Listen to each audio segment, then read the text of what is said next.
Bonjour à toutes et tous. Je suis Pauline Bonhomme de Agribio Rhône-et-Loire et je vais introduire ce webinaire de restitution du projet Sorbery qui a été mené en partenariat avec l'ITAB et Agribio Rhône-et-Loire avec le financement de l'Institut Olga Tribala et le ministère de l'Agriculture. Aujourd'hui, on se situe dans l'action 3 de ce travail de valorisation et de diffusion des résultats au sein de la filière. Et nous allons vous faire le retour sur les 2 premières actions. La première qui était l'identification de variétés de petits fruits adaptés à la production bio et à la transformation. Et la deuxième sur la caractérisation des qualités technologiques et sensorielles des petits fruits transformés. Mes collègues Emmanuel Baconnier et Solène Jourdraine de l'ITAB prendront suite pour les parties suivantes. Cette première partie va vous faire le retour de l'enquête qui a été menée auprès des producteurs et des productrices. C'était une enquête pour dresser un bilan des variétés cultivées par ces producteurs-productrices de petits fruits et leurs avantages et inconvénients en agriculture biologique. Et donc, ces résultats sont destinés aux professionnels de la filière qui souhaitent mieux connaître les différentes variétés cultivées par les fermes du territoire. Je vais commencer par la méthodologie. Il s'agissait d'une enquête en ligne qui a été réalisée dans l'hiver 2024-2025 avec un questionnaire d'une trentaine de minutes qui était composé d'une section commune de caractérisation de l'exploitation et après de modules indépendants qui permettaient d'aller sur les spécificités par petits fruits, qui sont fraises, framboises, myrtilles, groseilles, cassis, mûres et les espèces de diversification les caseilles, taille-berry et groseilles à macro. 30 exploitations ont répondu au questionnaire pour une surface totale de 240 hectares et on était sur des systèmes avec en moyenne 8000 mètres carrés de petits fruits plantés par ferme. La présentation, elle va se dérouler comme suit. La caractérisation des fermes, les résultats sur chaque petit fruit ensuite.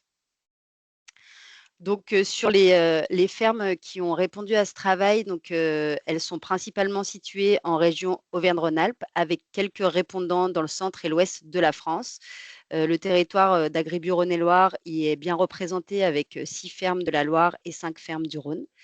Et les producteurs interrogés sont tous certifiés en agriculture biologique. Au niveau des espèces et des surfaces, on est sur des structures diversifiées avec plusieurs espèces cultivées, des petits fruits qui sont cultivés à toute altitude, de 28 mètres à 1100 mètres, avec une altitude moyenne autour de 500 mètres. On distingue les productions sous abri, qui vont correspondre à des plantations en plein sol, sous couverture de tunnels froids de différentes dimensions qui vont assurer une protection contre les aléas climatiques et une meilleure précocité de production ou tardiveté. Et on distingue ces productions sous abri de celles en plein champ. Sur les exploitations qui ont répondu, on est sur une majorité de fermes qui va être plus récemment installée. Comme le montre le petit graphique, 40% exercent depuis plus de 5 ans et seuls 16% ont plus de 10 ans d'expérience dans le métier. En termes de commercialisation, on est sur des fermes qui sont majoritairement tournées vers la vente en circuit court et la production pour le marché du frais. En effet, 80% d'entre elles réalisent plus des 3/4 de leur chiffre d'affaires en circuit court et 60% produisent principalement pour le frais. Une seule ferme est entièrement dédiée à la transformation. Dans ce travail, on a amené les producteurs et les productrices à évaluer les 3 variétés principales pour chaque petit fruit et à citer leurs variétés préférées. Ça nous a permis d'acquérir des notations pour un certain nombre de variétés pour chaque petit fruit. Donc, on a pu étudier 18 variétés de fraises, 19 de framboises, 6 en cassis, 8 variétés de myrtilles, 9 de mûres, 9 de groseilles. Et pour les espèces de diversification, elles ont été évaluées à l'échelle de l'espèce. Ce qui va vous être présenté dans ce webinaire, ce sont les variétés qui ont au moins concerné 4 fermes répondantes. Et vous aurez la liste totale dans le rapport qui sera disponible. Pour aider un petit peu à la lecture de la présentation, vous verrez que vous allez retrouver plusieurs fois des tableaux comme celui-là qui vont représenter en fait pour chaque variété avec un petit N qui correspond au nombre de répondants, les notes qui ont été attribuées par les fermes sur différents critères. Donc les critères sont la qualité gustative, la productivité, l'aptitude à la transformation, la facilité de conduite, la sensibilité maladie ravageur, la résistance, le calibre du fruit, la régularité du calibre d'un an à l'autre, la facilité de cueillette, la conservation et la demande de la clientèle pour amener à une note moyenne sur 4. On va démarrer avec les fraises. Ce qui est retrouvé dans cette enquête, c'est que les fraisiers sont généralement cultivés sur 3 années de production, même si on a une petite proportion qui se concentre plutôt sur 2 années de production. Sur chaque ferme, il y a un peu plus de 2000 mètres carrés de fraisiers plantés, dont la moitié sous abri. Et on va distinguer les fraises précoces, non remontantes, qui ont une période de production relativement courte, mais un rendement plus élevé, des fraises remontantes, dont le rendement est généralement plus important, mais réparti sur une période plus longue. Et le choix entre ces types varie selon les exploitations et leurs orientations commerciales. Donc, à travers ce travail, il y a eu 24 producteurs, productrices de fraises qui ont contribué. À chaque fois aussi, vous aurez au niveau des variétés des éléments sur les prix de vente. Donc là, au niveau des fraises, on est sur un prix de vente moyen en circuit court autour de 13 euros le kilo, en circuit long à un peu moins de 11 euros et pour la transformation à un peu moins de 7 euros le kilo. Il y a 5 variétés qui se détachent comme les plus appréciées par les producteurs. Donc en première place, Syrah fine, suivie de Ruby Desjardins et Charlotte, puis Sensation et Sifflorette. On va démarrer avec Syrafine. Donc, c'est une variété remontante cultivée de juin à octobre en plein champ et sous serre, qui est productive pour 72% des fermes et jugée indispensable dans leur gamme avec une note moyenne de 3,3 sur 4. Ses forces sont le calibre du fruit et la conservation qui sont très bien notés et une performance plutôt homogène et satisfaisante sur l'ensemble des critères. Elle a quelques limites qui sont la régularité du calibre et l'aptitude à la transformation qui vont être un peu inférieures et une sensibilité à la drosophile en fin de saison et à certaines maladies fongiques. Concernant Ruby Desjardins, donc c'est une variété non remontante qui est cultivée de mi-mai à fin juillet en plein champ, qui est productive et indispensable pour 90% des producteurs dans leur gamme. Elle aurait une excellente aptitude à la transformation, une forte attractivité commerciale et une bonne qualité gustative. Donc, elle est très appréciée pour sa valeur marchande et ses qualités organoleptiques. À chaque fois aussi, vous aurez les petits graphiques qui représentent les différentes situations de début et de fin de production pour les variétés citées par les producteurs. Ensuite, donc, on passe à Charlotte, qui est cultivée de mi-mai à fin octobre, variété remontante, jugée moyennement productive, mais indispensable dans la gamme. Avec une excellente qualité gustative et une bonne attractivité commerciale, une bonne aptitude à la transformation et une facilité de conduite de récolte. Donc une bonne valeur marchande et polyvalence. En termes de limites, on est sur des irrégularités du calibre, une sensibilité à la drosophile et au puceron, une productivité et une conservation moyenne qui peuvent nécessiter une bonne vigilance en production. Donc, parmi ces 3 variétés les plus cultivées, Syrah fine se distingue par sa productivité, son calibre régulier et sa conservation. Ruby est plutôt pour l'aptitude à la transformation, à la demande clientèle. Et Charlotte, avec sa bonne qualité gustative, a des limites sur la régularité du calibre. Donc, c'est Syrah fine qui apparaît comme la plus homogène et adaptée aux besoins des producteurs. Ici, donc, vous avez le tableau récapitulatif avec les différentes notes attribuées. Syrah fine avec une note de 3,3 sur 4, Ruby 3,2 et Charlotte un petit peu moins de 3. Sur les 3 lignes suivantes, vous avez les variétés que je vais aborder après, que sont Sifflorette, Sensation et Marat des Bois. Donc, Sifflorette et Sensation sont des variétés non remontantes avec une période de récolte qui s'étend généralement sur un mois entre mi-mai et fin juillet. Pour Sifflorette, il y a des notes bien correctes sur la plupart des critères, mais est un peu moins régulière et productive. Pour Sensation, on est sur une bonne productivité, mais une conservation et une régularité plus limitée. Concernant Marat des Bois, c'est une variété remontante, indispensable pour 20% des fermes interrogées. Elle est prisée pour sa qualité gustative élevée, celle qui a la note la plus élevée, et une forte demande des clients, mais elle souffre de petits calibres, on voit clairement la différence au niveau de la notation, et d'une sensibilité aux acariens et aux maladies cryptogamiques, ce qui se traduit par une note moyenne relativement faible. Donc pour les fraisiers, comme dit, en introduction, on avait 18 variétés, donc on a un panel bien plus large, qui est présent dans le rapport. Pour les framboises maintenant, donc en moyenne, chaque ferme cultive 1 700 m² en plein champ et à peu près 600 m² sous abri, avec 4 variétés de framboises par exploitation. Les producteurs, productrices expriment un fort enjeu de pérennisation des plantations de framboisiers, mais dans la pratique, les contraintes de production actuelles limitent la durabilité. En effet, moins de 36% des fermes parviennent à maintenir des plantations productives au-delà de 7 ans, alors que leurs objectifs vont bien au-delà. En termes de prix de vente, on est en circuit court sur un prix de vente moyen autour de 19 € le kilo, en circuit long à un peu plus de 16 € le kilo et pour la transformation autour de 11 € le kilo. On avait 22 producteurs, productrices de framboises qui ont contribué. En moyenne, les rendements atteignent 5 tonnes par hectare dans cette enquête, soit environ 2,25 kg par mètre linéaire, ce qui est plutôt faible par rapport à ce que l'on connaît des références. Au niveau du groupe Rhône-Loire, voilà, il y a un objectif de rendement de 8 tonnes en plein champ et de 10 à 12 tonnes sous abri pour les framboises. Et au niveau du GIE du Velay, on est également sur ces éléments-là. La variété Mekker, donc c'est la variété incontournable pour les framboisiers, qui est la plus appréciée et prisée pour sa qualité gustative, sa bonne conservation, son aptitude à la transformation et son attractivité commerciale. C'est une variété donc non remontante, cultivée en plein champ et sous serre, avec en moyenne 900 m² par ferme. Elle produit sur 1 mois à 1 mois et demi, du 15 juin au 31 août, selon les contextes. Les limites qui ont été identifiées peuvent être la productivité, la sensibilité aux maladies et ravageurs, la production de drageons, qui va être un peu faible, le calibre du fruit et la régularité de production pendant les pics. Donc, malgré son intérêt commercial et gustatif, il y a une gestion attentive pour optimiser le rendement et la régularité de production. Ensuite, on va aborder la variété héritage. Donc, c'est une variété remontante avec un bon potentiel, avec une aptitude à la transformation, une qualité gustative, une conservation et une attractivité commerciale qui ressortent. Avec, en termes de limites, une productivité moyenne, un calibre du fruit, conduite, sensibilité aux maladies ravageurs et irrégularité de production. Vous avez dans le tableau donc les notes qui ressortent. Donc la variété Mekker, elle est évaluée à 3,11 sur 4 et la variété héritage à un petit peu moins de 3. Ici, donc je ne vais pas revenir en détail, mais c'était pour que vous ayez une image de toutes les variétés en framboisier et toutes les notes qui ont été attribuées.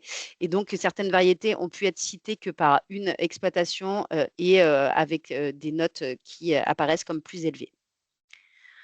Ensuite, je vous propose qu'on passe au cassis. Donc, les cassis en moyenne, il y a à peu près 600 m² par ferme, et avec 3 variétés de cassis par ferme. Les prix de vente qui montrent peu de variations selon les systèmes de commercialisation, entre 13 et 14 € le kilo en moyenne. Et les variétés privilégiées par les producteurs sont Andega, Blackdon et Noir de Bourgogne, avec une récolte qui s'étale sur 15 jours autour du 30 juin. C'est Andega qui apparaît comme la variété la plus équilibrée et elle combine qualité gustative, transformation et attractivité commerciale avec une note donc de 3,4 sur 4. Et c'est la seule qui avait plus de 4 références au niveau des producteurs de cassis.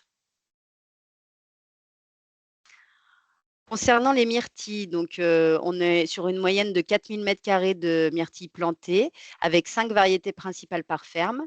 Des prix de vente qui varient de 10 € le kilo pour la transformation à 16 € le kilo pour la vente en frais en circuit court. Parmi les variétés dominantes, on retrouve Darro et Brigitta. Donc Darro avec une excellente qualité gustative et une conservation, mais une productivité plus modérée qui est notée à 2,8 par rapport à la Brigitta qui va être notée à 3,7. Donc Brigitta, bonne productivité, attractivité commerciale et qui est équilibrée sur la plupart des critères. Et on avait 15 producteurs de myrtilles qui ont répondu à ce travail. Concernant les groseilles, donc, elles sont cultivées en moyenne sur 800 m² par ferme, avec 3 à 5 variétés par exploitation. Des prix de vente autour de 14 € le kilo en frais en circuit court et un prix divisé par 3 à peu près pour la transformation. On a 3 variétés qui ressortent et qui ont concerné plus de 4 producteurs sur les 18 producteurs productrices de groseilles. Donc, Junifer, elle ressort avec une bonne qualité gustative et une productivité, mais sensible à l'oïdium. Rovada une variété équilibrée mais sensible à l'anthracnose et moins facile en cueillette. Et Mulca, qui est en revanche appréciée pour sa résistance aux maladies et sa qualité gustative, mais elle a parfois un port peu érigé et une productivité légèrement plus faible. Concernant les mûres, donc elles sont cultivées en moyenne sur un peu moins de 500 mètres carrés par exploitation, tout en plein champ, avec 2 variétés par ferme. Un prix de vente moyen qui est à un peu moins de 16 € le kilo en circuit court et 2 fois moins pour la transformation. Les variétés les plus cultivées sont Loch Ness, Triple Crown, Locktay et Thornless. Et la seule qui a eu plus de 4 répondants, c'est Loch Ness, donc on va détailler maintenant. Donc elle a une productivité et un calibre cités comme bon, avec une bonne facilité de cueillette et une qualité gustative correcte, mais elle est citée comme sensible au coup de soleil et à l'héliophiès. Donc elle a une note moyenne de 3,25 sur 4 et elle a concerné 11 producteurs et productrices de mûres. Ensuite, on arrive aux espèces de diversification, donc les caseilles, tailleberry et groseilles à maquereau. Donc, elles sont présentes dans 17% des surfaces de l'échantillon, avec des petites surfaces plantées qui varient de 30 à un peu moins de 200 mètres carrés par espèce. Donc, on a 4 fermes qui cultivent des caseilles et ou des groseilles à maquereau pour la vente en frais et la transformation. 2 fermes qui produisent des tailleberry pour la transformation. Ce qui ressort, donc, c'est que la caseille est la bonne productivité et calibre, une qualité gustative correcte, mais une facilité de cueillette et une attractivité commerciale plus limitée. Elle est sensible aux excès de vigueur, aux chenilles défoliatrices et à l'oïdium. Les tailleberry ont une excellente qualité gustative et une bonne aptitude à la transformation, mais une faible productivité et vigueur. Et les groseilles à maquereau ont une bonne qualité gustative et une productivité correcte, mais sont vulnérables pour les dégâts d'oiseaux, notamment les merles. Donc, ces espèces de diversification, elles apportent une valeur ajoutée gustative et commerciale, mais sont moins productives que les espèces plus classiques et plus sensibles aux aléas que les espèces principales, notamment sur maladies ravageurs et oiseaux. Et donc, j'arrive à la conclusion. Donc, sur cette enquête menée auprès de 30 fermes de petits fruits, on avait une grande diversité de pratiques et de contextes pédoclimatiques, principalement de valorisation en circuit court, qui a permis de mettre en avant les variétés utilisées en agriculture biologique. Le choix des producteurs est raisonné selon les objectifs de production et de transformation derrière, pour la vente en fruits frais, en transformés ou pour de la diversification. Les variétés phares qui ressortent, on a la Syrafine pour les fraises, la Mécare pour les framboises, la Andega pour les cassis, la Junifère pour les groseilles, la Darro pour les myrtilles et la Loch Ness pour les mûres. Et les points forts qui sont mis en évidence pour les variétés phares, c'est les équilibres agronomiques, les qualités gustatives et les aptitudes à la transformation. Il reste des défis et des enjeux à mener sur les productions de petits fruits, notamment en termes de régularité de production, de sensibilité aux maladies et de durée de vie des plantations. Donc, les objectifs futurs sont d'avoir des variétés plus robustes, adaptées au bio et au changement climatique. Donc, ce travail a pour objectif d'orienter les futurs essais et de favoriser les échanges entre producteurs. Voilà, j'arrive au terme de ce retour sur l'enquête producteur et productrice. Merci Pauline, du coup, pour la présentation. On n'a pas forcément précisé au début de l'intervention, mais Solène a mis un petit message. Si vous avez des questions que vous souhaitez poser dans la rubrique Q et R, vous pouvez le faire. Et donc là, en l'état, on a 2 questions. Pauline, si tu veux euh, jeter un œil. Oui. Donc, oui, pour répondre à la première question, dans les tableaux, le petit n pour chaque ligne, ça correspond au nombre de répondants. Donc voilà, quand c'est n égale 7, par exemple, pour la variété Andega, c'est qu'il y a eu 7 fermes qui ont cité le cassis Andega comme faisant partie de leurs 3 principales variétés de cassis et l'ont évalué avec les notations. En termes de prix de vente, je vais aller vérifier les éléments en parallèle de ma réponse. Pour moi, on est sur des prix de vente hors taxe, mais je vais vérifier. On a un petit peu de temps pour prendre quelques questions supplémentaires si vous avez des questions à poser à Pauline avant de passer à la présentation suivante.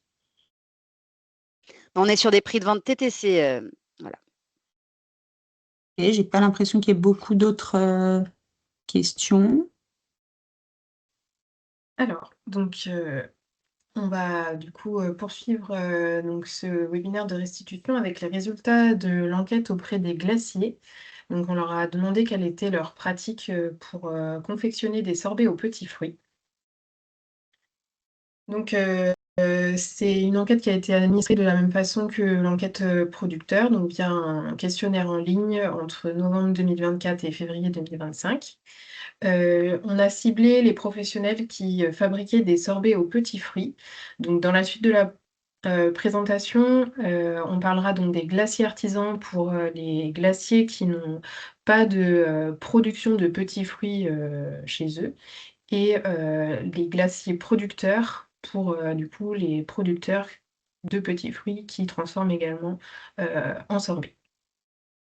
Et donc, on aura posé donc un questionnaire d'une vingtaine de minutes qui était composé donc de 3 sections communes, report des petits fruits, confection des sorbets et commercialisation.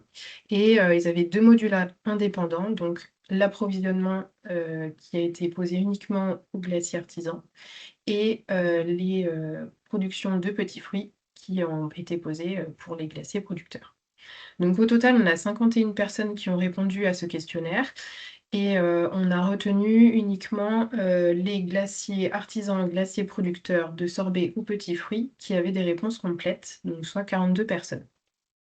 Et l'échantillon qui est interrogé n'est pas représentatif de l'ensemble des professionnels français. Donc, au niveau de la structure des effectifs, on a une majorité de glaciers artisans, donc 83% qui ont répondu. Une majorité également qui n'est pas certifiée en agriculture biologique, donc 62% qui n'ont pas la certification.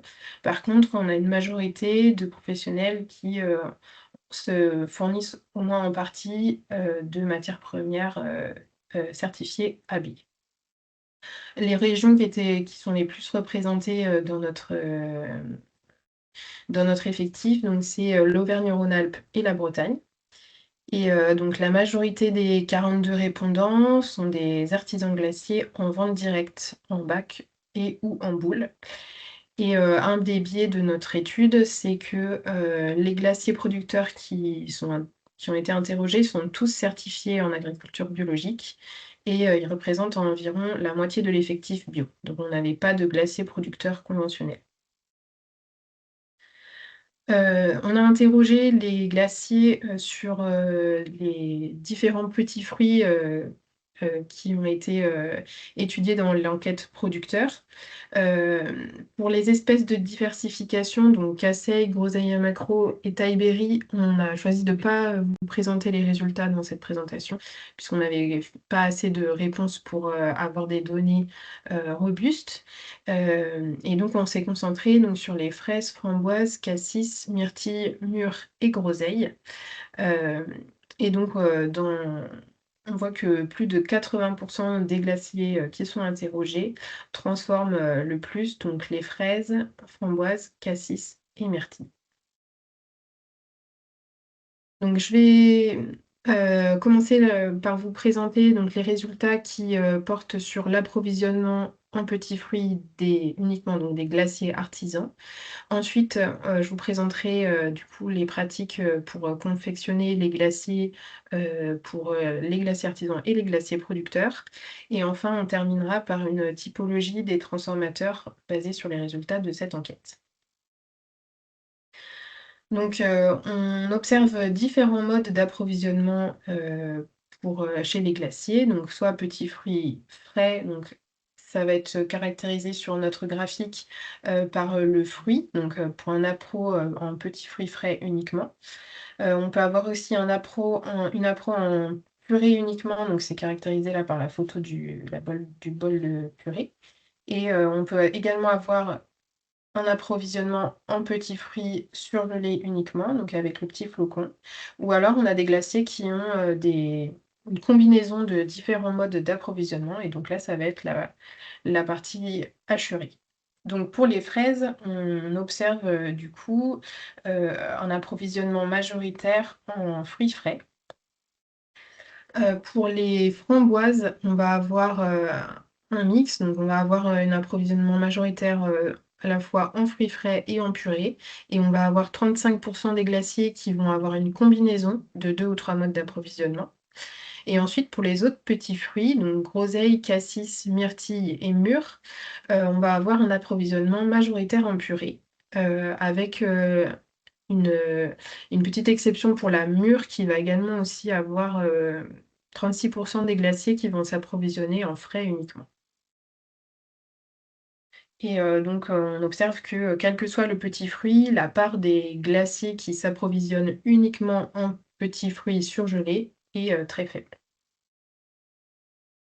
L'intérêt des petits fruits frais pour les glaciers qui ont interrogé, donc c'est en premier le goût, à 83 et également l'approvisionnement local. On voit que, 40 des glaciers qui, transforment la fraise s'approvisionnent en local. C'est également assez élevé pour la mûre avec 28 donc qui sont nos 2 fruits, qui avaient des parts, importantes, d'approvisionnement en fruits frais. Et d'ailleurs, les principales raisons qui conduisent les glaciers à ne pas s'approvisionner en local sont une absence de volume ou de production, heu également un prix trop élevé. Et donc, les glaciers artisans interrogés se fournissent en petits fruits frais si ceux-ci sont disponibles en local. Pour les utilisateurs de la purée, les principaux intérêts de la purée, c'est de pallier un problème de disponibilité en frais et d'avoir moins de variabilité entre les lots. Et on observe effectivement que pour les petits fruits, où on avait un appro majoritaire en purée, on retrouve également des difficultés d'approvisionnement pour plus de 20 des glaciers. Pour ce qui est de l'approvisionnement bio, les glaciers artisans qui interrogés s'approvisionnent le plus en fraises, groseilles et mûres bio. Et si on compare, les glaciers certifiés bio avec les glaciers, conventionnels, donc avec un bémol sur le nombre de glaciers bio du coup qui est assez réduit, on a un effectif entre 5 et 9, en suivant les petits fruits. On observe une légère différence au niveau des difficultés d'approvisionnement, donc avec un peu plus de difficultés d'approvisionnement pour, notamment les fraises, les myrtilles et les mûres. Et pour autant, parmi les glaciers artisans donc, certifiés bio, ils sont seulement 44 à utiliser des purées pour au moins un de leurs petits fruits bio, contre 69 chez les conventionnels. Et donc on voit que, finalement, hem, pour certains glaciers, bio, ils préfèrent ne pas, fabriquer le parfum plutôt que de s'approvisionner en purée. On a également interrogé les glaciers sur leur variété préférée, et donc ils sont seulement 43 à nous avoir répondu qu'ils avaient une ou des variétés préférées pour confectionner leur sorbet. Et donc ces variétés qui sont citées, donc elles sont toutes citées ici et donc on voit qu'elles sont uniquement, citées pour les fraises, framboises et cassis, qui sont également les 3 parfums les plus commercialisés par les glaciers. Donc on voit qu'on a vraiment une, recherche des variétés, pour, finalement les parfums qui, ont un succès commercial derrière. Je vais maintenant passer à la partie, sur la confection des sorbets, donc qui a été donc répandue, par, à la fois les glaciers artisans et les glaciers producteurs.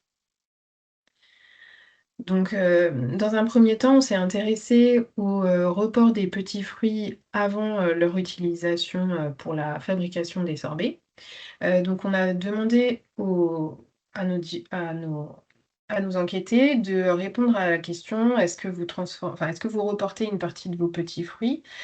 Si oui, est-ce que vous le transformez d'abord en purée puis ensuite vous le surgelez? Donc c'est en violet à gauche.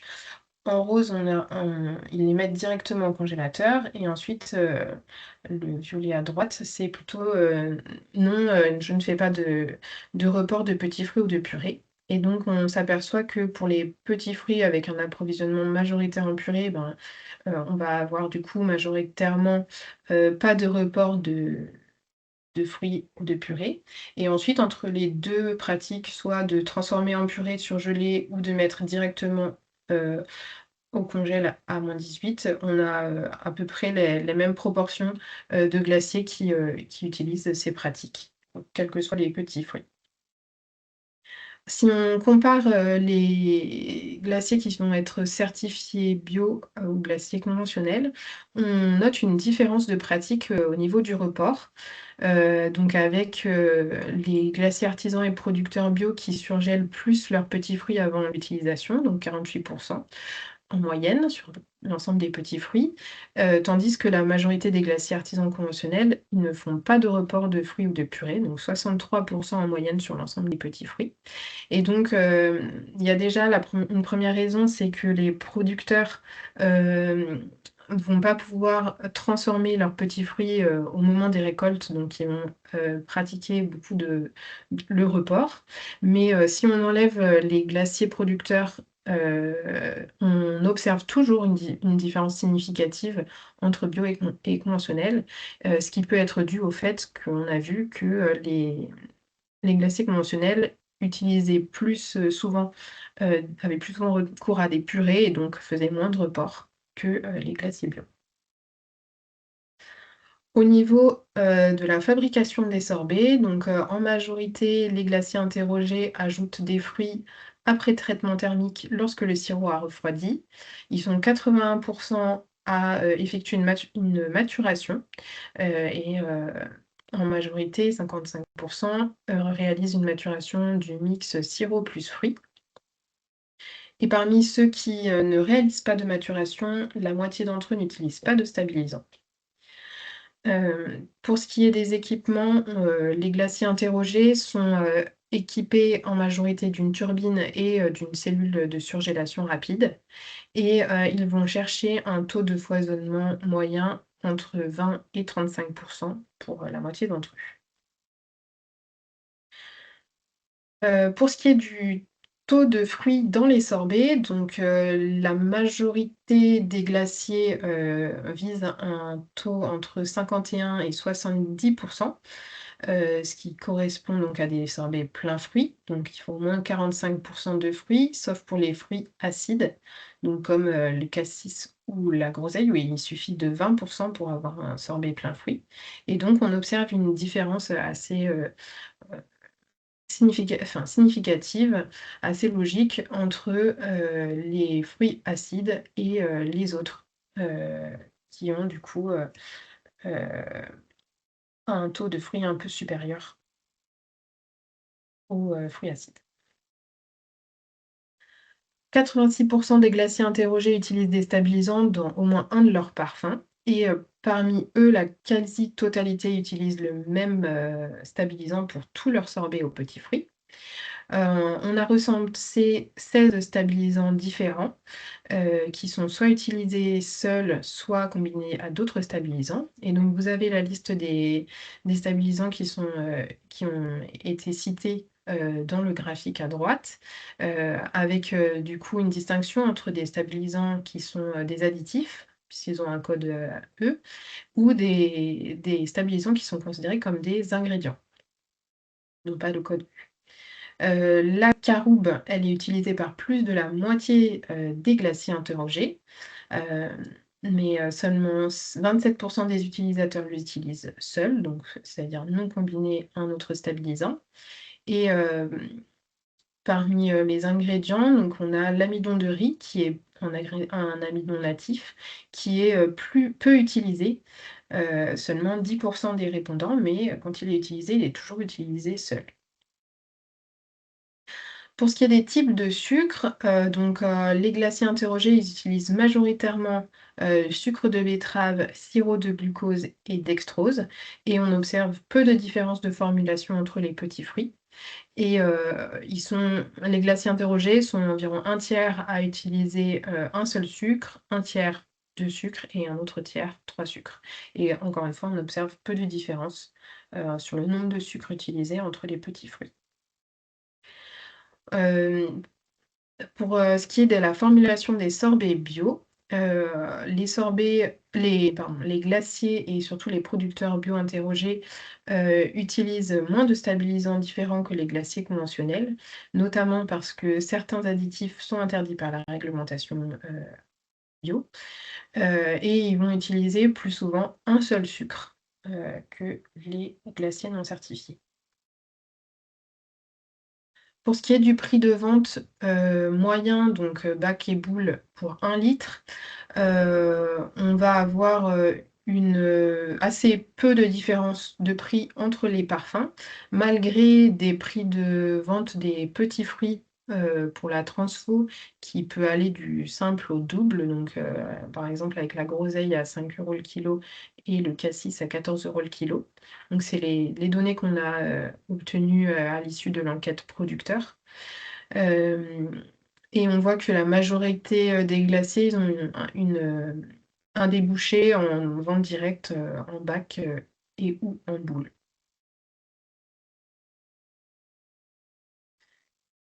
Et donc pour finir, donc on a essayé de voir si on avait des différences de pratiques entre les professionnels. Et donc on a réalisé une typologie de transformateurs sur la base des réponses à l'enquête.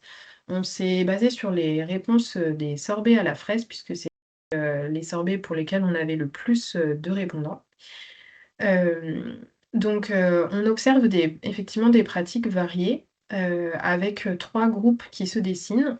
Un groupe avec de la formulation, enfin qu'on a nommé pardon, formulation raisonnée, qui regroupe le plus de répondants avec 22 répondants. Ce groupe, c'est le plus hétérogène. On a une majorité de conventionnels, 68%, et de glaciers artisans. Ils ont un approvisionnement qui est en majorité ni en bio ni en local et leur sorbet à la fraise se caractérise par une formulation raisonnée, donc 2 à 3 sucres et 1 à 2 stabilisants qui sont utilisés. Ensuite, on a un groupe qu'on a nommé donc approvisionnement local. Donc c'est notre plus petit groupe, il regroupe 7 répondants.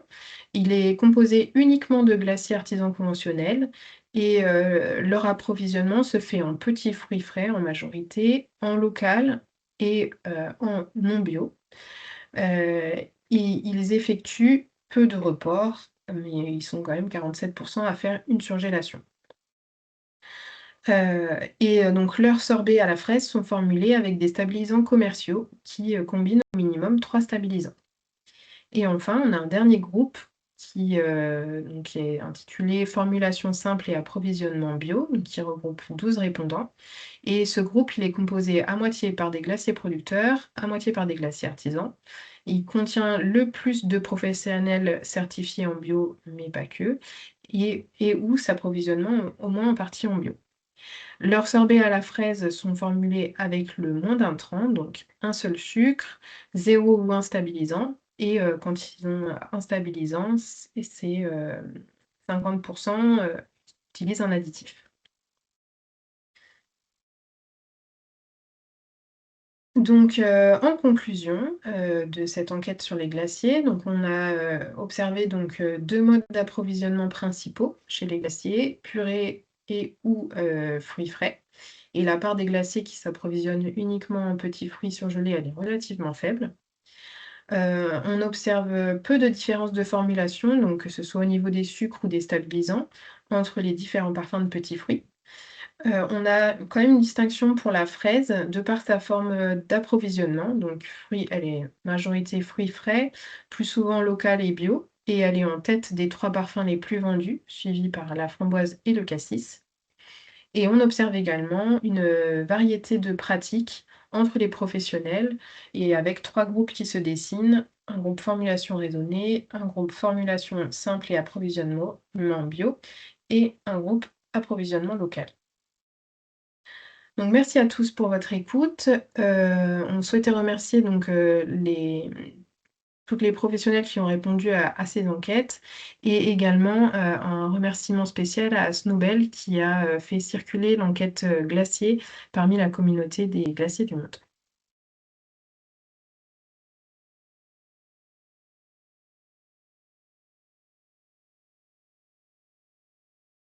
Comme tout à l'heure, on peut regarder les questions éventuelles que vous auriez à poser. Alors, dans l'espace Q&R, on ne voit pas de questions posées. Est-ce qu'il y a des choses qui vous viennent maintenant? Si c'est le cas, n'hésitez pas à nous les écrire.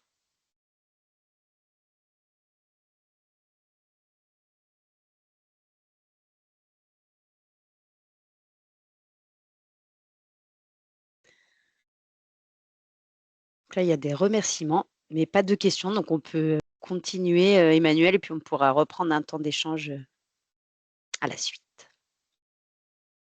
Ok, je vais vous partager mon écran pour la dernière présentation. Donc du coup, bonjour à tous. Moi, je vais vous présenter en dernière partie de ce webinaire les résultats qu'on a obtenus en caractérisation de 5 variétés de fraises pour leur transformation en sorbet. Très lentement. Voilà, donc je vais commencer par vous présenter la méthode qu'on a appliquée pour cette caractérisation. Ensuite, je vous présenterai l'ensemble des résultats d'analyse qu'on a effectués sur les purées, sur les mix et ensuite sur les sorbets. On essayera, avec ces différents résultats, de voir dans quelle mesure la variété impacte les résultats qu'on obtient sur les sorbets et on terminera par une petite conclusion. Donc, en termes de méthodologie, pourquoi est-ce qu'on a travaillé sur les fraises et pourquoi sur ces 5 variétés en particulier? En fait, on a tenu compte d'un certain nombre de contraintes. Déjà, le projet Sorbery, c'est un projet qui devait se dérouler sur l'année 2025. Donc, du coup, la phase d'essai devait intervenir au milieu du projet, c'est-à-dire qu'on a commencé par la phase d'enquête pour avoir des remontées de terrain et on devait se garder un temps sur la fin du projet pour analyser les résultats et faire les actions de valorisation comme on fait aujourd'hui. Donc, du coup, ça veut dire que nos essais de fabrication de sorbet devaient se réaliser à peu près au milieu de l'année, donc en fin de printemps, début d'été. Donc, il fallait déjà avoir des petits fruits dont la cueillette a lieu à ce moment-là. Et deuxième contrainte qu'on a pris en compte, c'est la disponibilité de l'atelier de transformation dans lequel on a fait nos fabrications. Donc, du coup, toutes ces contraintes mises bout à bout, on est arrivé en fait à 2 petits fruits qui pouvaient correspondre en termes de disponibilité à ce moment-là, qui étaient les fraises et les framboises. Il s'est avéré que les producteurs qui devaient nous fournir en framboises ont malheureusement subi un fort épisode de grêle et du coup, on n'avait pas de framboises disponibles pour les essais, ce qui fait qu'on a travaillé uniquement sur la fraise. Donc, on a caractérisé 5 variétés de fraises qui ont toutes été conduites en agriculture biologique. On a 2 variétés qui étaient en provenance de producteurs du Rhône, 2 variétés en provenance d'un producteur de la Drôme et une variété en provenance d'un producteur des Pyrénées-Orientales. Les limites de notre étude qu'il faut bien avoir en tête quand même par rapport aux conclusions qu'on va pouvoir tirer, c'est que par rapport au dimensionnement de ce projet, on a testé un seul lot par variété, on n'a pas pu faire de répétition. Donc voilà, il faut prendre quand même des pincettes dans l'interprétation des résultats. En termes de process et de méthodologie pour la fabrication de nos sorbets, donc vous le voyez affiché à l'écran, on a commencé bien sûr par une étape de tri et de lavage des petits fruits. Donc les petits fruits ont été cueillis à maturité et ont été transformés vraiment dans les jours assez proches qui ont suivi leur cueillette. On a ensuite transformé ces fruits en purée donc par une étape qu'on a appelée l'étape de raffinage, pour laquelle on a utilisé une raffineuse, autrement appelée presse-tomate, donc dans laquelle une vis sans fin va acheminer les fraises à l'intérieur d'un cône perforé. Donc on a fait plusieurs passages pour utiliser différentes tailles de perforation, donc des perforations de 1,5 mm pour les premiers passages, puis 1,1 mm. On a ainsi obtenu nos purées de fraises. Et à partir de ces purées de fraises, on a préparé ensuite nos mix pour sorbet. Donc, on s'est fixé deux objectifs pour nos mix sorbet. Un premier objectif qui était d'être à 70% de purée de fruits, comme Solène l'a présenté tout à l'heure. Ça correspondait à une valeur qui faisait assez consensus dans les pratiques des glaciers interrogés lors de l'enquête. Et on s'est fixé comme deuxième objectif de régler le degré Brix de nos sorbets à 28 degrés Brix. Contrainte qu'on s'est fixée également, c'est qu'on n'a pas utilisé pour nos essais de stabilisants ni de ce qu'on pourrait appeler des sucres technologiques. On a parlé tout à l'heure de sirop de glucose ou de dextrose. Donc, on a volontairement fait le choix d'utiliser ni ces sucres-là, ni des stabilisants, puisque l'objectif du projet Sorberie était d'essayer de voir d'éventuels effets de la variété sur les propriétés des sorbets obtenus. Et on s'est dit que les stabilisants et les sucres technologiques, si on les utilisait, risquaient en fait fortement de lisser les différences et qu'on ne verrait plus rien. Donc, on a fait le choix de ne pas en utiliser. Donc, nos mix ont été préparés simplement avec donc, 70% de purée de fruits et ensuite un sirop de sucre composé uniquement d'eau et de saccharose. Ce qui en fait fait qu'on correspond par rapport à la typologie qu'a présentée Solène tout à l'heure, on correspond en fait au dernier groupe qu'on avait appelé formulation simple et approvisionnement en bio. Les pratiques mises en œuvre pour la réalisation de ces essais se rapprochent en fait de ce qui est fait par les glaciers de ce groupe-là. Donc, nos sirops de sucre ont été traités thermiquement, hein, et ensuite, on a mélangé ce sirop de sucre à notre purée de fruits et on a laissé l'ensemble en maturation 24 heures en chambre froide. Enfin, on a glacé nos sorbets dans une turbine verticale avec un temps de glaçage d'environ 15 minutes, une température de sortie de turbine aux alentours de -5 degrés. Et le conditionnement s'est fait à la main. Et ensuite, on a une étape de surgélation rapide et une conservation, bien sûr, ensuite en chambre froide négative. L'ensemble des analyses qu'on a réalisées à chacune de ces étapes, donc sur les purées, sur les mix et enfin sur les sorbets, sont listées sur la droite de cette diapositive et c'est là-dessus qu'on va revenir par la suite. Alors, en termes de variétés testées, on a donc testé 5 variétés de fraises qui vous sont présentées ici. Qui sont la variété Dream, Cigaline, Syrafine, Cléry et Darselect. Ici, cette diapositive, elle récapitule quelques caractéristiques de chacune de ces variétés, caractéristiques qui soit nous ont été citées dans les enquêtes producteurs que Pauline a présentées au début du webinaire, ou alors également des caractéristiques qui sont citées dans la bibliographie. J'attire votre attention sur une caractéristique concernant la couleur des fruits, puisqu'on voit que certaines fraises sont données comme étant de couleur plutôt rouge orangé, orange clair, quand d'autres sont données comme étant rouge foncé, rouge sang, ce qui est le cas par exemple de la syrafine. Donc voilà, on a déjà une différence de couleur qui peut se faire au niveau des fruits et c'est ce que nous, on a également observé sur les fruits qu'on a transformés, hein. On avait des fraises qui étaient notamment très foncées pour les fraises syrafines qu'on a transformées. Donc on va passer aux résultats d'analyse qu'on a réalisés tout au cours du process. Donc, tout d'abord, les purées. Donc, les purées, on les a analysées après cette étape donc, de raffinage, de transformation des fraises en purée. On a déjà mesuré le pH et l'acidité des purées obtenues. Donc, vous voyez les valeurs représentées ici. Donc, on a des pH compris entre 3,17 pour la purée la plus acide, qui est la Dream, et 3,66 pour la purée obtenue à partir de la variété Darselect. Les acidités titrables varient de la même façon, hein. À l'inverse, du coup, avec une acidité à 5,31 pour la moins acide et 8,77 pour la purée la plus acide. En termes de degrés Brix, donc on voit la variabilité de degrés Brix sur les purées qu'on a utilisées.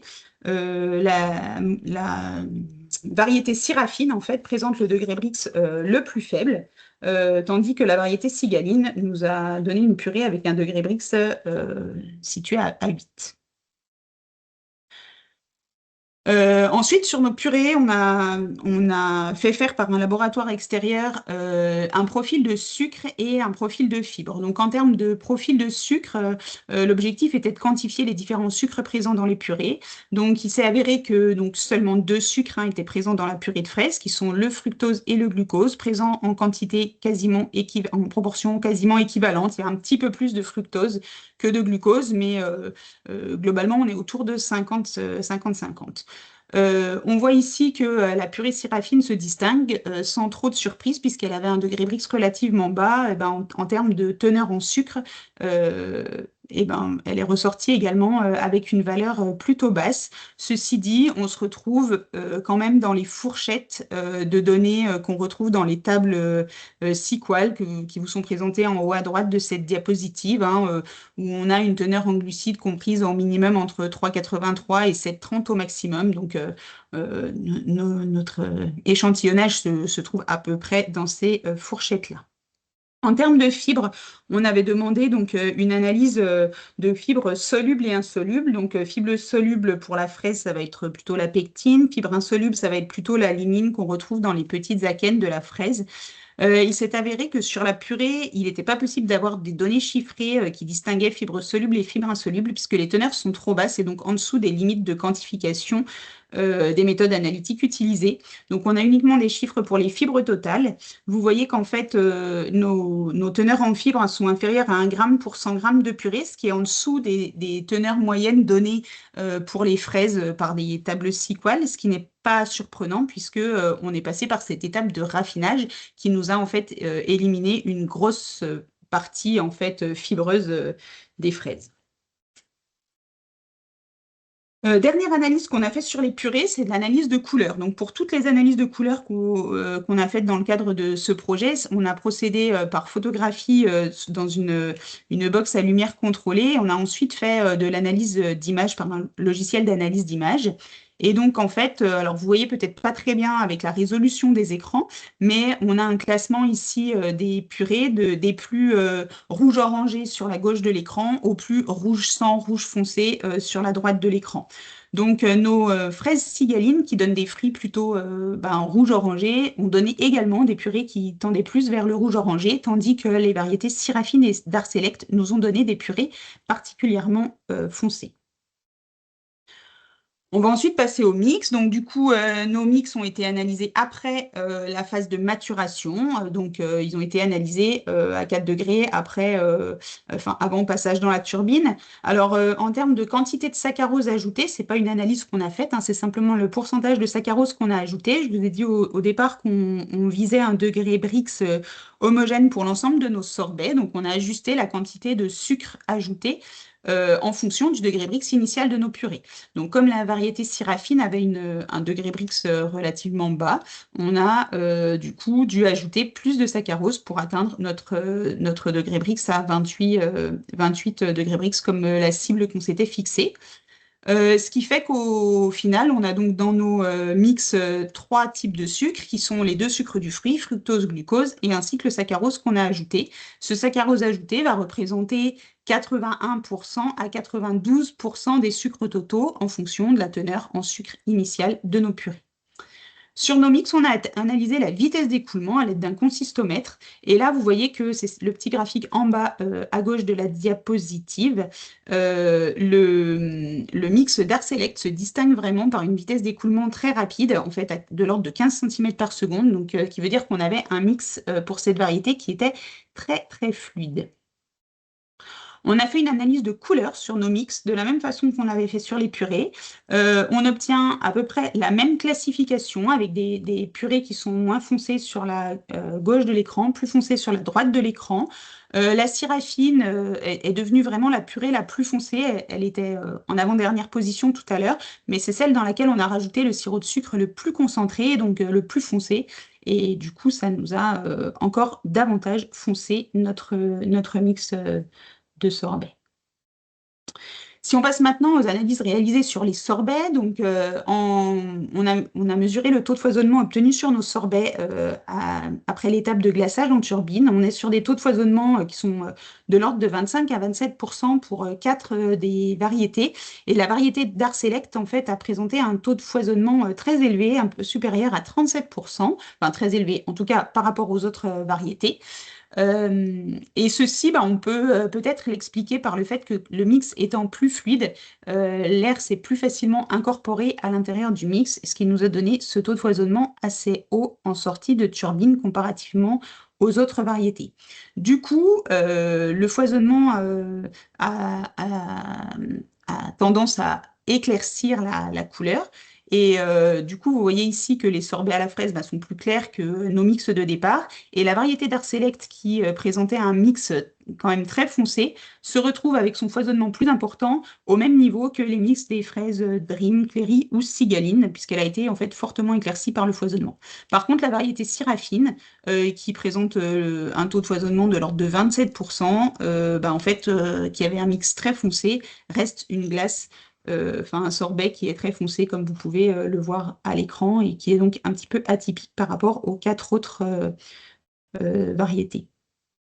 On a fait faire sur nos sorbets une analyse de vitesse de fonte, de cinétique de fonte, donc qui s'est fait dans une enceinte régulée en température à 26 degrés. Les résultats vous sont présentés sur la courbe à droite. Vous voyez que les vitesses de fonte sont globalement similaires pour l'ensemble de nos variétés, avec la variété Art-Select en rouge qui se distingue un petit peu par une vitesse de fonte un petit peu plus lente, qu'on peut expliquer par son foisonnement plus important.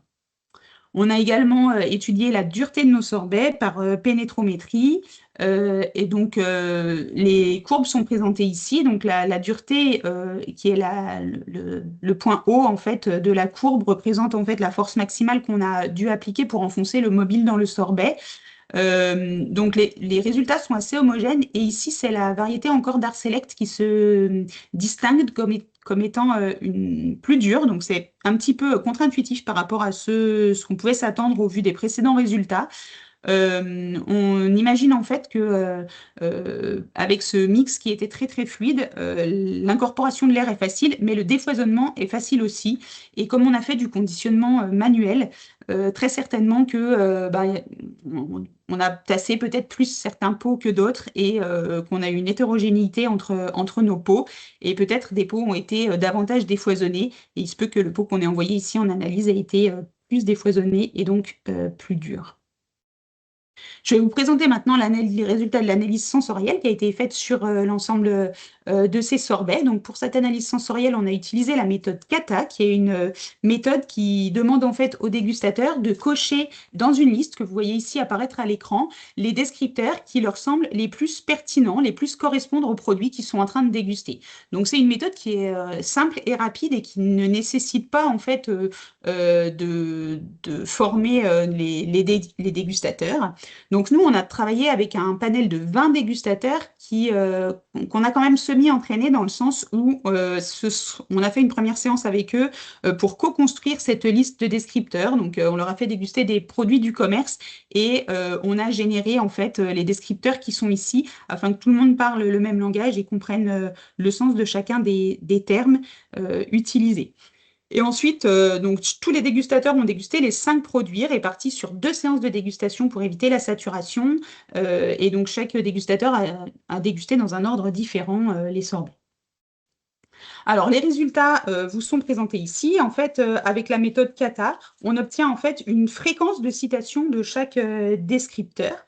Et ensuite, on va pouvoir faire ce type de représentation sur laquelle on va projeter à la fois les descripteurs et les produits sur un plan à 2 dimensions.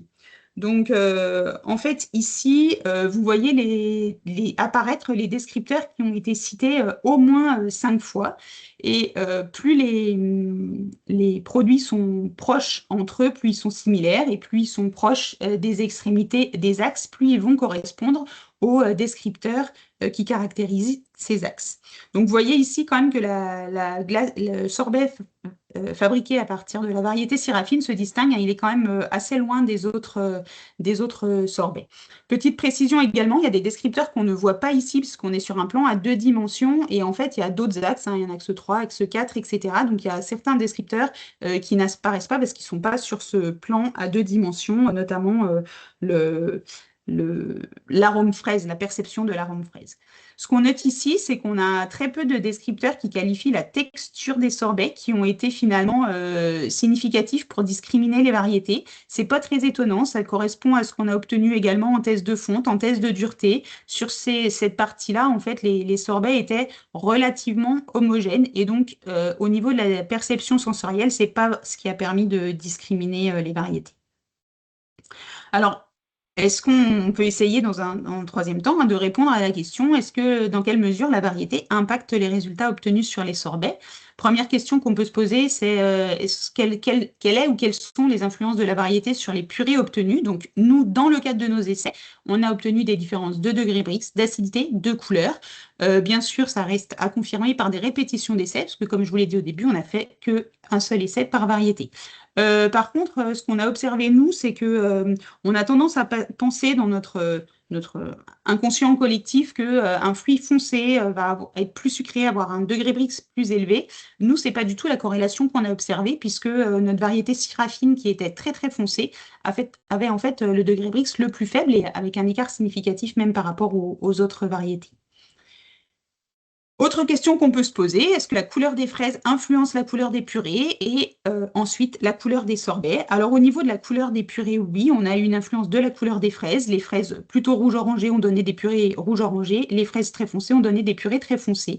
Par contre, au niveau des sorbets, on a observé une forte influence du foisonnement, puisqu'on a vu que certaines purées très foncées, comme la purée de la variété Darselect, lorsqu'elle a été plus foisonnée, finalement s'est retrouvée en couleur au même niveau que les autres pour la couleur des sorbets. Dernière question qu'on peut se poser, est-ce que les variations au niveau de la matière première induisent des variations sur les perceptions lors de la dégustation des sorbets? Donc ici, vous avez un graphique circulaire sur la gauche de la diapositive qui vous représente, les flèches vont représenter en fait soit des résultats analytiques, comme par exemple en jaune, l'acidité, la teneur en sucre des purées, la teneur en fibres des purées, et également des descripteurs sensoriels, qui sont par exemple les notes citronnées, acides, l'arôme fraise tout en haut, etc. Et donc ce graphique va nous permettre de faire le lien entre ces différents résultats d'analyse. Pour ne pas surcharger le graphique de gauche, on a fait figurer les sorbets sur le graphique à droite, mais il faut vous imaginer en fait que leur positionnement sur le graphique de droite est transposable au positionnement sur le cercle. Par exemple, la variété Cléry, là, en vert, qui apparaît au milieu, ça veut dire qu'elle serait ici, au milieu du cercle, alors que la variété Darselect serait plutôt en haut, à droite du cercle, etc. Alors, qu'est-ce qu'on observe ici sur ce type de graphique? En fait, plus les flèches sont proches et dans le même sens, plus les variables sont corrélées. Donc, première observation qu'on peut faire ici, c'est que on a une corrélation entre la quantité de saccharose qu'on a ajoutée dans notre mix pour constituer notre mix, avec les attributs fruits cuits et confitures qui ont été cités par les dégustateurs et la couleur foncée du mix. Ce positionnement ici correspond à la variété Syrafine, en fait. Notre variété Syrafine qui était très foncée, donc elle a bien sûr été citée foncée par les dégustateurs, mais elle a été également reliée aux attributs fruits cuits et confitures. Or, c'était la variété pour laquelle on a dû mettre le plus de saccharose dans notre mix pour atteindre notre degré Brix cible. Et je vous rappelle que par contre, on avait le même degré Brix pour l'ensemble de nos sorbets. Autre corrélation qu'on peut faire ici, donc on a l'acidité titrable qu'on a mesurée sur nos purées. Elle est corrélée avec les descripteurs acides et citronnés qui ont été cités par les dégustateurs. Donc ça concerne plutôt les sorbets Dream, Cigaline et Cléry qui avaient les pH les plus bas ou les acidités titrables les plus élevées. Et du coup, eux, ils ont été perçus par les dégustateurs comme étant citronnés ou acides. Enfin, on peut faire également une corrélation entre la teneur en sucre de nos purées, donc la teneur initiale en sucre, la couleur rouge, qui est la couleur A, là, ici, et puis l'arôme fraise perçu par les dégustateurs. Donc là, ça concerne plutôt les variétés Cigale et Dark Select, qui avaient les teneurs initiales en sucre du fruit les plus élevées, du coup, qui ont été associées en fait en dégustation au descripteur arôme fraise. En termes de conclusion, donc, on vous a fait un petit tableau récapitulatif, en fait, qui fait la synthèse entre ce que Pauline nous a présenté au début de l'intervention dans ce webinaire et ce qu'on a pu voir, nous, en transformation. Donc, vous avez ici les 5 variétés qu'on a testées. Le haut du tableau vous présente, en fait, l'intérêt de ces variétés pour les producteurs basés uniquement sur les résultats qu'on a eus dans l'enquête menée dans le cadre du projet Sorberry. La variété Cléry n'a pas été citée dans le cadre de cette enquête, donc c'est pour ça que là, je ne vous ai pas mis de résultats. Ça ne veut pas dire qu'elle n'est pas intéressante. Et donc voilà, vous avez un récapitulatif des notes qui ont été mises, des points forts et des points faibles qui ont été cités dans le cadre de l'enquête Sorberry pour ces variétés-là.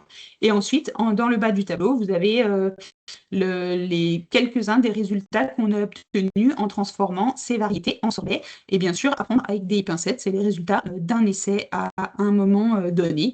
Mais voilà, vous voyez qu'on a des sorbets comme le sorbet à partir de Séraphine, qui est ressorti plutôt avec des notes de fruits cuits, confiture, alors que la variété Dark Select, par exemple, a plus ressorti l'arôme fraise, tout comme la variété Cigale avait plutôt les notes fraises et les notes citronnées. En termes de conclusion sur ces parties-là, donc nous, on avait 5 lots de fraises différents qui nous ont bien donné des résultats en sorbet différents, notamment au niveau de la perception par les dégustateurs. Cependant, comme on n'a pas répété nos essais, on ne peut pas conclure définitivement sur l'effet variétal sur la perception des sorbets. On a des tendances qui semblent se dégager et qu'on souhaiterait confirmer en faisant des répétitions d'essais, donc à la fois pour une même variété, une même année, mais également interannuel pour voir si ces effets se répètent d'une année sur l'autre. Et enfin, en conclusion, on peut dire que la méthode qu'on a utilisée pour l'analyse sensorielle, qui est la méthode CADA, nous a permis de bien représenter les variétés et de faire des liens avec les résultats analytiques qu'on avait obtenus et les mesures instrumentales. Donc ça, c'était plutôt intéressant de voir que finalement, les perceptions des consommateurs pouvaient être liées aux résultats analytiques qu'on avait sur nos purées ou sur nos mix. Voilà, j'ai terminé pour ma présentation. Je vais remercier du coup de façon générale sur l'ensemble du projet. On va remercier bien sûr nos financeurs qui nous ont permis la réalisation de ce projet, donc la Fondation Olga Tribala et le CASDAR. On remercie l'ensemble des producteurs et des glaciers qui ont pris le temps de répondre à l'enquête qui était particulièrement longue. Donc voilà, merci beaucoup à ceux qui ont pris le temps d'y répondre. Merci aux producteurs qui nous ont fourni des fraises pour pouvoir réaliser ces essais. Merci à nos dégustateurs qui ont fait le. Et puis, comme a dit Solène, merci à Sandra de Snowbell qui nous a fait un relais de communication au sein de la communauté de glaciers et c'était précieux. Voilà, je peux prendre des questions s'il y a quelques questions. Oui, effectivement, tu as 2 questions qui sont posées plutôt sur la partie préparation des fraises pour le raffinage. Donc, Ok. il y a une question sur est-ce que les fraises sont raffinées avec les queues et est-ce que c'était des fraises cuites ou crues?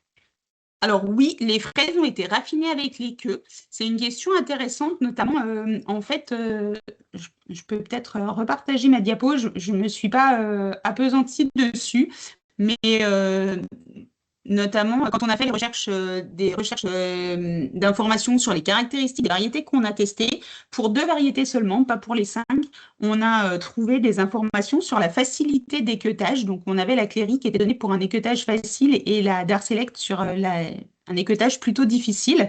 Et c'est vrai que ça, c'est assez intéressant à voir comme information parce que nous, effectivement, on a raffiné avec les queues. On n'a pas pris le temps d'enlever les queues avant. Et du coup, il y a certaines variétés où les petits morceaux de queue passent en fait à travers le tamis et donc vont se retrouver dans la purée de fraises et donner de l'hétérogénéité, notamment au niveau de la couleur. Et puis peut-être que des dégustateurs affinés pourraient percevoir parfois des goûts d'herbe ou des goûts de feuilles. Donc c'est une question qui est importante. En tout cas, nous on a vu des différences sur ce qu'on a observé en termes de transformation en purée. Nous, on avait une variété de mémoire qui était plutôt la Dream, pour laquelle, en fait, les queutages étaient plus difficiles. Donc, on n'a pas trouvé dans la biblio et dans les caractéristiques variétales d'informations là-dessus pour ces variétés, mais c'est vrai que nous, sur l'essai qu'on a fait, on avait plus de petits morceaux de feuilles pour cette variété-là. C'était plus difficile.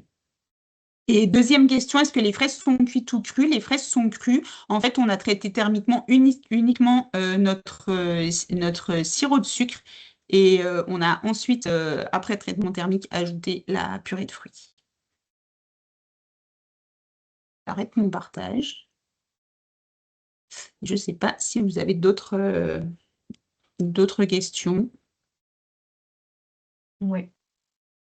Peut-être en attendant, s'il y en a d'autres qui ont des questions. Il y avait une question aussi, peut-être plutôt pour Pauline.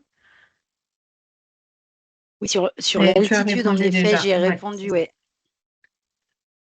Mais effectivement, il y a sans doute des producteurs de petits fruits au-delà de 1100 mètres à l'échelle du territoire. Mais nous, dans les personnes ayant répondu à l'enquête, la plus haute altitude, c'était 1100, avec une moyenne autour de 500 mètres. Et pareil, peut-être pour compléter par rapport à la variété Cléry qui n'a pas été retrouvée là dans l'enquête, effectivement, elle est produite et cultivée chez certaines producteurs, productrices de fruits. Là, on ne la retrouve pas. Il faut savoir que ça a été dit déjà, mais l'enquête, elle était quand même longue et fastidieuse pour ceux qui ont contribué. Et donc, on les remercie grandement. Ça prenait beaucoup de temps d'aller évaluer chaque variété. Et donc, c'est pour ça qu'on leur a demandé de se positionner sur les 3 variétés principales. Mais ils nous ont quand même tous cité l'ensemble des variétés qu'ils cultivaient par petits fruits. Et celle-ci n'est pas ressortie. Je pense qu'on va pouvoir clôturer l'événement. En tout cas, on vous remercie tous pour votre écoute et votre participation à ce webinaire. Le webinaire, donc, comme on vous l'a dit au début, a été enregistré et sera disponible en replay, ainsi que les rapports. Du coup, ça répond un petit peu à la question. Effectivement, donc il y aura ces supports de présentation, le webinaire qui sera disponible. Et également, il y a 3 rapports qui sont en cours de finalisation. Donc, 2 rapports sur les résultats d'enquête, un rapport sur les résultats de l'enquête producteur, un rapport sur les résultats de l'enquête glacier, et puis un rapport sur cette caractérisation qui sont en cours de finalisation et qui seront disponibles, entre autres, sur le site de l'ITAB d'ici la fin de l'année 2025.